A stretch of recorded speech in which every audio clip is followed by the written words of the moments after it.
दोस्तों नमस्कार। आप देख रहे हैं अपना YouTube channel be your money manager. दोस्तों क्रिप्टो करेंसीज को लेकर इन दिनों देश में खासा उत्साह है।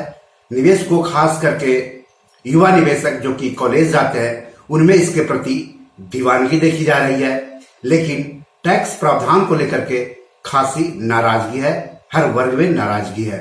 तो Bitcoin, Ethereum, Ripple, Dogecoin, Tether ये सब क्रिप्टो करेंसी कहलाते हैं। तो सरकार क्रिप्टो करेंसीज को टैक्स के दायरे में ले आई है, लेकिन देश भर में इसका विरोध किया जा रहा है। निवेशक, कारोबारी, एक्सपर्ट के अलावा विपक्ष भी इस विरोध में शामिल हो गया है।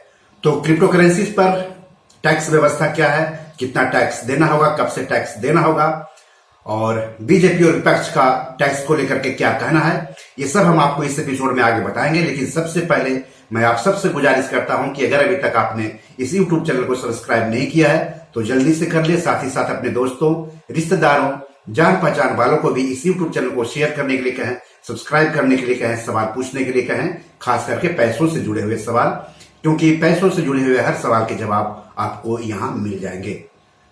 तो चलिए आगे बढ़ते हैं।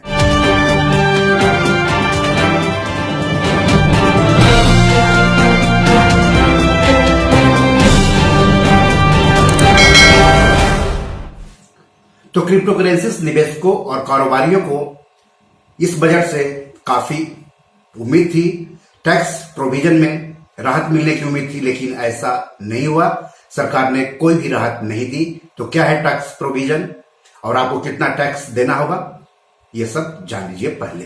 तो 1 अप्रैल 2022 से बिटकॉइन या इथेरियम जैसे किसी भी क्रिप्टो करेंसी से कमाई करते हैं तो उस पर आपको 30% टैक्स देना होगा। इसका मतलब हो गया कि अगर आपने 20,000 रुपए में क्रिप्टो खरीदा है और उसे 30,000 रुपए में बेच दिया है तो इस पर आपको 10,000 रुपए का फायदा हुआ। इस 10,000 रुपए पर 30% आपको टैक्स देना होगा, जो कि 3,000 रुपए बनता है। तो इस तरह से आपका कुल फायदा हो गया 10,000 माइनस 3,000 यानी 7,000 रुपए।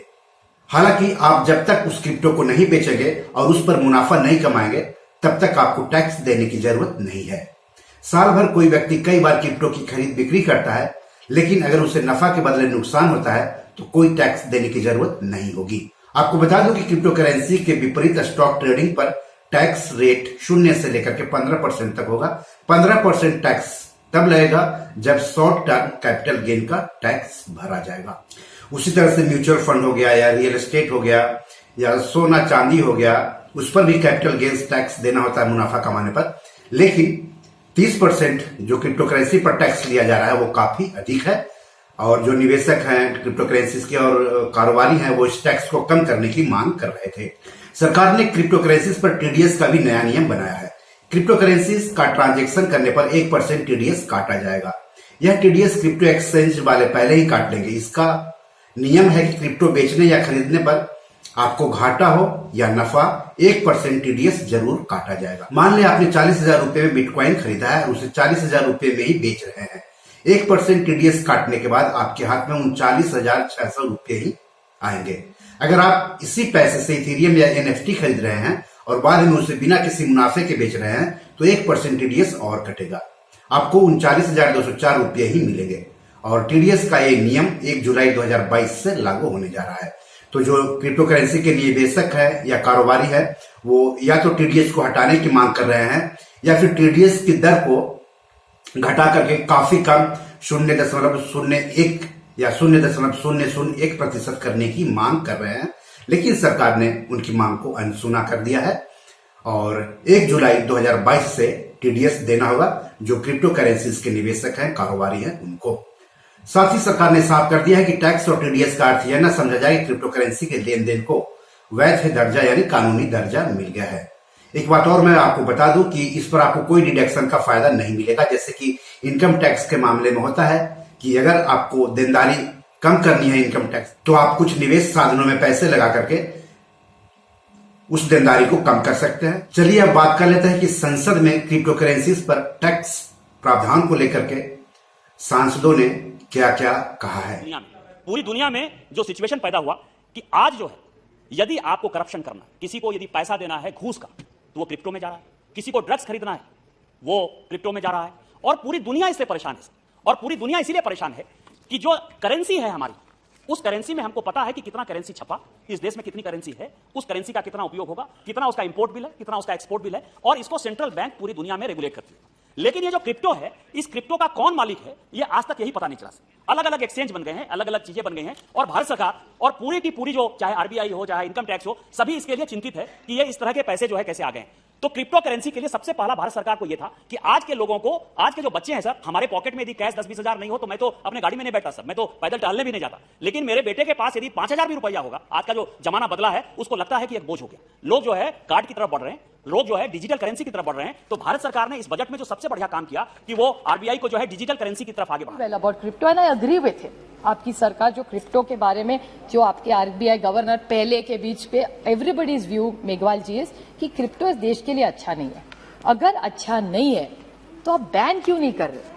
जो चीज गलत है वो बैन कर दीजिए ना। फिर आप 30% टैक्स किस हिसाब से 30% करा?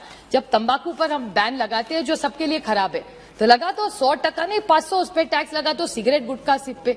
तो क्रिप्टो ऐसी है ना, अच्छी तो नहीं है। तो आप तो 30% का नंबर कहां से आप पे आ गया? और निशिकांत जी कह रहे हैं ओ देश डरा हुआ है, क्रिप्टो वाले देश से डरे। 30% में आपको लगता है कोई डरा होगा?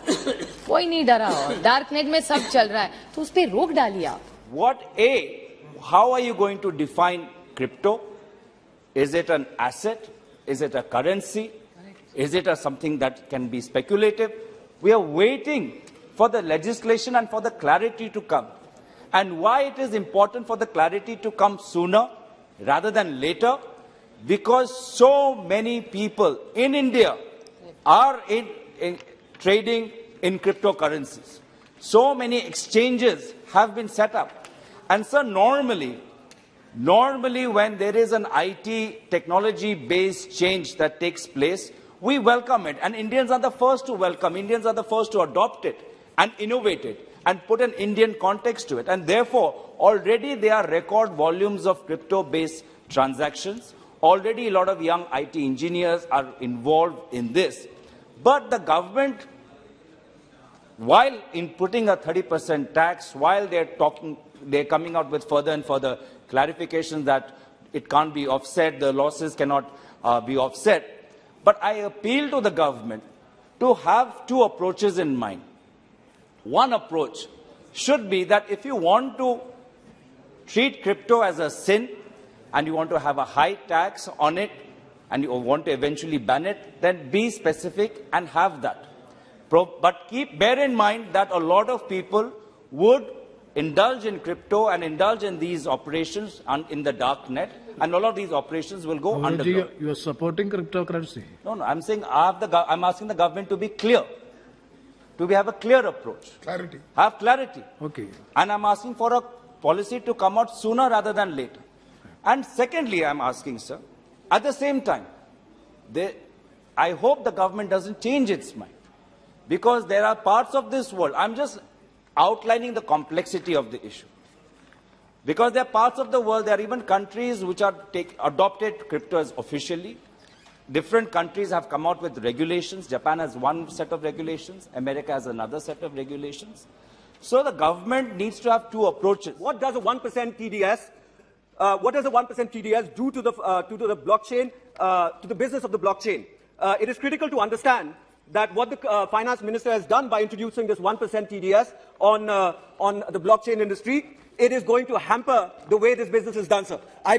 I will like to point out here that Amitabh Bachchan has launched his NFT. अभी जो एक मूवी 83 जो क्रिकेट के ऊपर आई थी, जिसमें सभी हमारे ग्रेट क्रिकेटर्स को दिखाया गया था, उसमें भी एक NFT लॉन्च हुई। अब एक उदाहरण के रूप में अगर आप लेंगे, अगर आप अपना NFT, अगर आप अपना रुपए को एक इथेरियम खरीदते हैं जो कि एक क्रिप्टो करेंसी है, और उसको जो है आप मेटा मास्क में जो क्रिप्टो वॉलेट है उसके अंदर डालते हैं, और उससे फिर आप जाकर के एक बॉलीवुड मूवी का NFT खरीदते हैं, जिससे आपको जो है उस एक्टर का साइन किया हुआ एक पोस्टर मिलता है, तो इन 3 ट्रांजैक्शन हर एक स्टेज पे आपको 1% टीडीएस लगेगा। मैं आपके माध्यम से माननीय फाइनेंस मिनिस्टर को यह जरूर बताना चाहता हूं कि एक काम के लिए आपको 3 जगह पे जब आप टीडीएस लगाएंगे तो ये सीधे रेड टेपिज्म को हमारे सामने उजागर करता है, और इस पूरे नए एसेट क्लास को, जो कि एक बहुत युवा एसेट क्लास है, उसको पूरी तरह से खत्म करने का काम करता है। मैं माननीय फाइनेंस मिनिस्टर जी से निवेदन करूंगा, मेरा लास्ट पॉइंट आ रहा है सर, मैं फाइनेंस मिनिस्टर जी से निवेदन करना चाहूंगा कि ये जो पॉलिसी आई है 1% टीडीएस की, आप लिख के रख लीजिए, आने वाले समय में आप खुद इसको बदलने का काम करेंगे, और जो 3 जगह आप ले रहे हैं उसको आप आप खत्म करेंगे? आप इन्वेस्टर्स के बारे में सोचिए। जो ये स्पेस है, सर मैं खत्म कर रहा हूं, आप चाहे वेब 1.0 को लीजिए, गूगल जैसा बड़ा कंपनी सिलिकॉन वैली से आया। वेब 2.0 में फेसबुक जैसी बड़ी कंपनी जो है वो सिलिकॉन वैली में आई। वेब 3.0 में हमारे देश में जहां इतने यूनिकॉर्न्स पैदा हो रहे हैं, आज आप ये रेगुलेशन लगा करके हर एक इसके अंदर जो भी ट्रांजैक्शन हो रहा है उसका आप गला घोटने का काम करें। मैं सर खत्म कर कंक्लूजन में, सर बस मेरे को 1 मिनट दे दीजिए, मैं कंक्लूड कर रहा हूं। उसका आप सर एक मिनट, सर निवेदन है, सर प्लीज निवेदन है सर, देश के जो युवा क्लास है 18 से 20-25 साल के लोग इसमें ज्यादा इन्वेस्टेड है। आप उनकी सोच को इस तरह से मत स्टाइफल करिए, इस तरह से खत्म मत करिए, और इस एसेट क्लास पे 1% टीडीएस को आप खत्म करिए, क्योंकि ये आने वाले समय में इस बहुत ही बढ़िया एसेट क्लास को हमारे देश के अंदर मटिया पलीत कर देगा, और उसको रोकने से आप लोगों से निवेदन है कि आप लोग जो है इसके ऊपर कोई टैक्स, एक टीडीएस न लगाइए। Today, to ban cryptocurrency is the equivalent of banning the internet. It is an idea whose time has come. So I'm vastly surprised that somebody as sharp as Nishikant Dubey and Supriya Sule ji are advocating a ban in this country. What this government has in fact done by this, the notion of a sin activity, it's as though cryptocurrency dealing is something sinful. What the government has done with that is created so much confusion, and unfortunately, the RBI governor, who's one of the brightest and best bureaucrats of this country, has seen. He has gone on record to say this is just hot air. So therefore, there is complete confusion. There is hot air on behalf of the RBI governor, who's in charge of issuing digital currency, so which will be equally, I think, hot air, and the government which wants to therefore tax the hot air. And the government has gone on to a 30% slab on the basis that it must be at a higher this thing than equity gains, because it is some kind of sin. The 1% TDS, again, lakhs of transactions taking place on a daily basis. Industry was saying, yes, you want to trace, you want to track, have it at 0.01%. Instead, the government goes on to 1%, which is 1,000 times more. So therefore, these are again, it's symptomatic of complete confusion in the minds of the government, unfortunately, as far as this is concerned. I know I don't have too much time, so therefore I would urge the government, that bill is already 1 year old, is pending. We in the Finance Standing Committee were expecting this bill to be brought to the committee last August or September. That's what we were told. It's still not ready, which means the mandarins of the Finance Ministry are totally at 6s and 7s. Therefore, I would suggest, get a proper task force with professionals involved who will draft this, because otherwise this bill is going to be a disaster. Digital currency, a lot of members have spoken. One aspect which was raised was government is giving a mixed signal. There doesn't seem to be a clarity, and this was raised by quite a lot of members. Supriya Sule ji raised it, Ritesh Pandey ji raised it, Pinaki ji raised it. So I just want to say, there is no confusing signals. We are very clear that there are consultations going on as to whether we want to regulate it, as to whether we want to regulate it to some extent or really very much, or totally ban it, are all after the consultation, which will be concluded, and once it's concluded, the matter will come out. But till then, we are taxing it also, because there's a lot of reported activity happening there.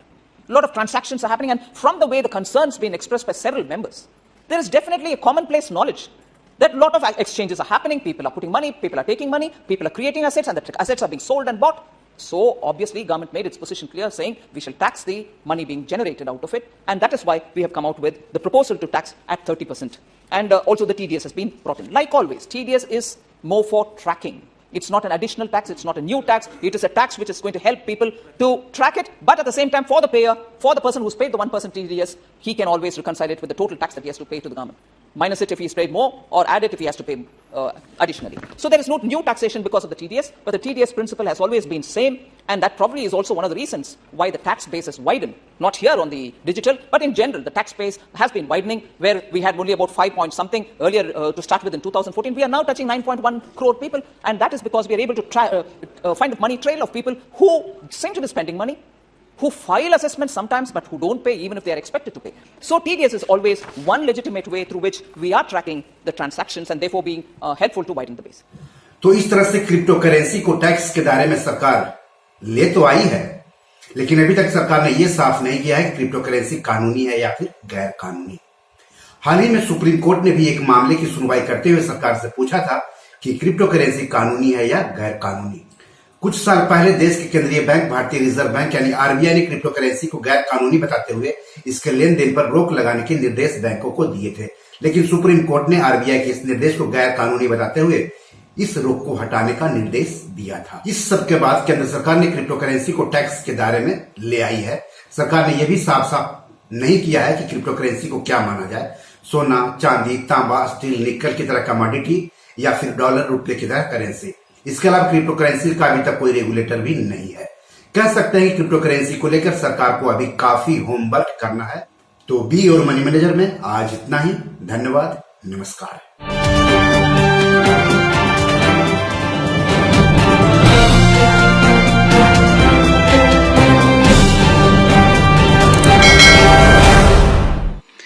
दोस्तों, ये मेरी 7 किताब है जो कि amazon.com पर publish है। आप इसे डाउनलोड करके पढ़ सकते हैं।